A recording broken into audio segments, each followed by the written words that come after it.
What will you do to encourage more affordable housing construction from the private sector? And just after that question, just want to say there were more follow-up questions about homelessness and affordable housing. So what will you do to encourage more affordable housing from the private sector? And I want to start with former Mayor Kasim Reed. What I will do is to look at the land that the city owns. We know that we own 877 acres. We control hundreds more through the Atlanta Housing Authority, through the Invest Atlanta, through the Atlanta Land Bank Authority, and influence more through APS. And what I want to do is to partner with leading not-for-profit developers and for-profit developers, where we provide the dirt, which is a significant portion of all real estate construction costs. And we zone the dirt, and we really clear the path for rapid vertical construction of affordable housing at a 60% median price point. And so the developer that comes to the table will know what our goal is, so that we don't have issues around affordability, and that we expedite the process and treat it like it's priority number 2, right behind making sure that everybody is safe, and making sure that everybody who's been in Atlanta for this wonderful journey that we have had to becoming one of the leading cities in the United States of America gets to stay here for the entire time. But the direct policy is going to be able to take advantage of the real estate that's been going underutilized, untouched, and to put it in the hands of developers with a guaranteed cost on rent and a guaranteed cost on purchase. We're also going to expand our scattered site efforts for individual homes in Atlanta. The scattered site approach is an initiative that we use under my leadership, where you build a single family home. The city or Atlanta Housing Authority builds it, and then a person gets to live in that property for a fixed amount for 15 years, and then after that period of time, that individual gets to buy it, so that we start creating wealth as opposed to typical public housing. And so we're going to have a scattered site initiative, and we're going to have a vertical construction initiative using the land, which can reduce the construction costs by as much as 20%, and then taking that savings and using that to reduce rent and purchase costs. Now, we're going to go to Councilman Brown, so you can have a chance. We can't do that. Okay. Yeah, we're wrapping up. Some of the candidates have a place to go, and we want you all to be able to ask one question. Some of you have places to be, so sorry about that. Can we start with Councilman Brown? Okay, so yeah, so start with you. So it's one question to one candidate, but we'll start with you. Are we going to be able to address affordable housing? We will. Okay, I'm just confused. Okay. Because affordable housing, I think, is something critical that we would. Okay, so let's start with those first. Some candidates have a place to be, but let's start with you. Let's start with you asking the candidate a question. We're going to finish answering this. You want to do affordable housing? No, we got to finish this question here. Okay. So as I apologize, everyone. As mayor, one of the first things I will do is remove the Office of Housing and Community Development from under the Department of City Planning and allow it to be its own entity within the city of Atlanta. And I would reestablish the position of the Chief Housing Officer to operate and work as a liaison between all of our city agencies on a master plan for affordable housing development. Mayor Bottoms already made a commitment to increase the housing opportunity bond by $150 million. I will stand by that commitment, and within that commitment of $150 million, I will take a portion of those funds to ensure that we create an incentive for our developers that will allow them within every development in the city of Atlanta to be 30% of their entire development. And I think this is how we truly start leveling the playing fields and provide full access to affordable housing to all of our residents. And I think that we can't sit and say we want developers to build affordable housing when land costs are rising so astronomically in this city that folks can't even afford to build in the city. We also need to leverage the 750 acres of vacant land in which I authored legislation as a council member directing the city of Atlanta to put a development plan together. And I think through those acres of land, we can create a citywide auction where we can start working to build generational wealth within our low-income communities and providing residents that would not traditionally have access to acquire land in this city to build housing. We give them that ability to do that. And that was my mistake. I misunderstood what you were asking, so I didn't mean to cut you out of that. Okay. Oh, no. Okay. I just want to make sure I can answer it. Yeah, so affordable housing. I've been the vocal and legislative leader on affordable housing for my whole 8 years as a city council member. This is a fundamental issue for our cities, to make sure that people can live in the city of Atlanta that they work in, that they want to play in. And so what I will do is we will build or preserve 20,000 units of affordable housing in 8 years. And how we do that is, just as others have said, we're going to build on the land that is vacant. It has been vacant for the past 12 years with no new development for families on the Bankhead Courts, Bourne Homes, Hollywood Court, Inglewood, North Avenue. These properties were demolished and people were supposed to be coming back to live there. These families deserve to be able to come back and more families be able to live there. We can build thousands of units of affordable housing on that dirt that's sitting right there in communities that need more investment, which then can lead to amenities in those communities, because most of them don't have a decent grocery store by those areas that once were affordable housing units. We can build mixed income housing in those developments all the way down to having homelessness, 0% AMI.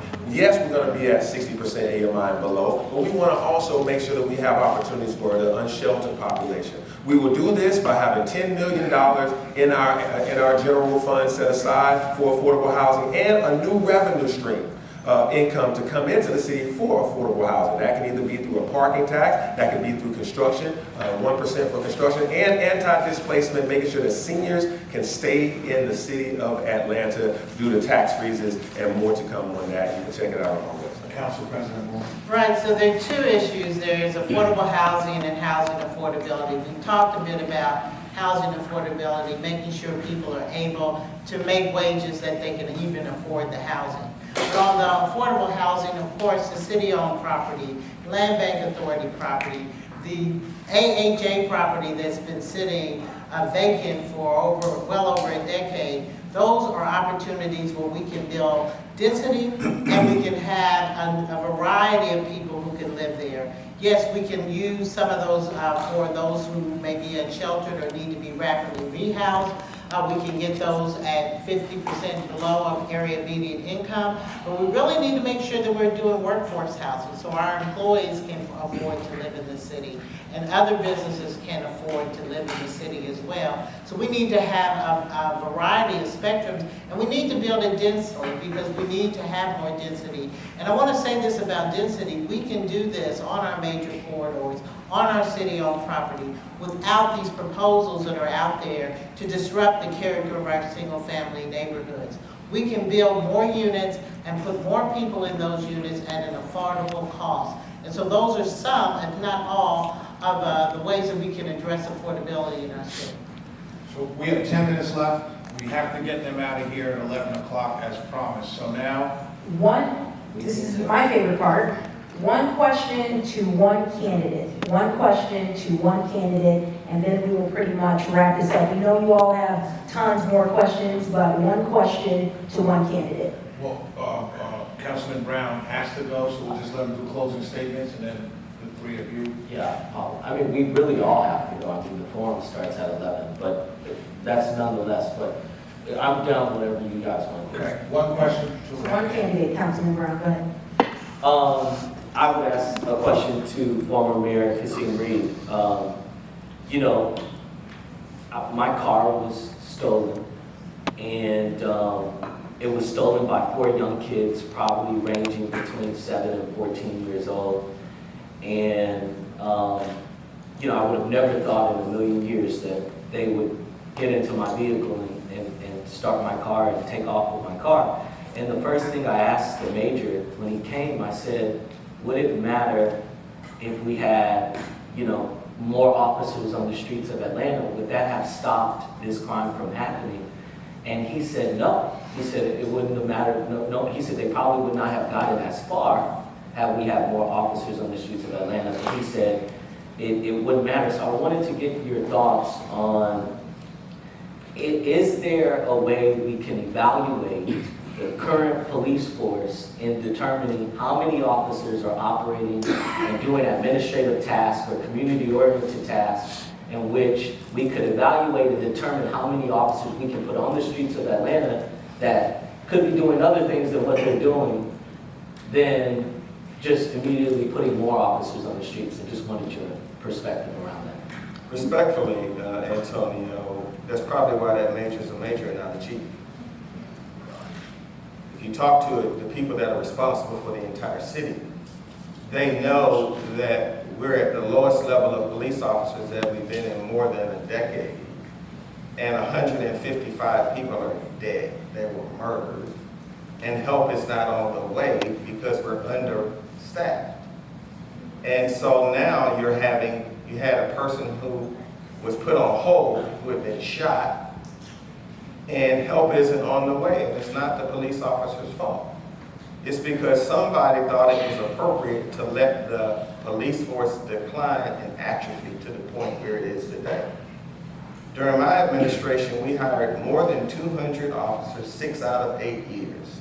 So anybody who says you can't hire enough officers to have an appropriately sized police department doesn't know what they're talking about.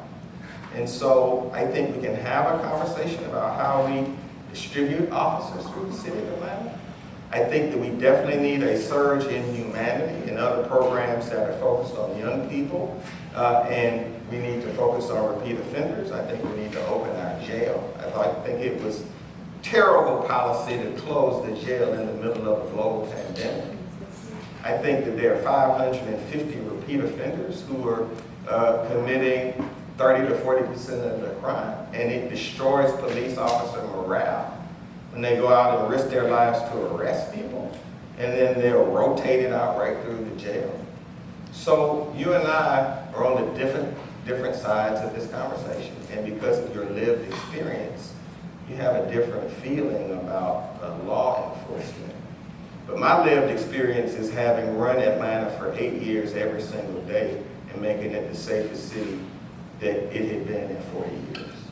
And so I'm going to continue the strategy of ramping up the number of officers that we have, making sure that they know that they're going to have due process, but also training them in a post-525 manner. And I think officers want to be trained for post-525, post-George Floyd manner. Conceivably, who is your question to, please? My question is to Antonio. Antonio, you passed 60 pieces of important legislation. What do you view as your signature piece, the piece of legislation that means most to you as an elected leader? Thank you for that question. I would say the legislation that probably brought me the most controversy, which is the legislation that would disallow the congregation of poverty in low-income communities through the discrimination of Section 8 vouchers.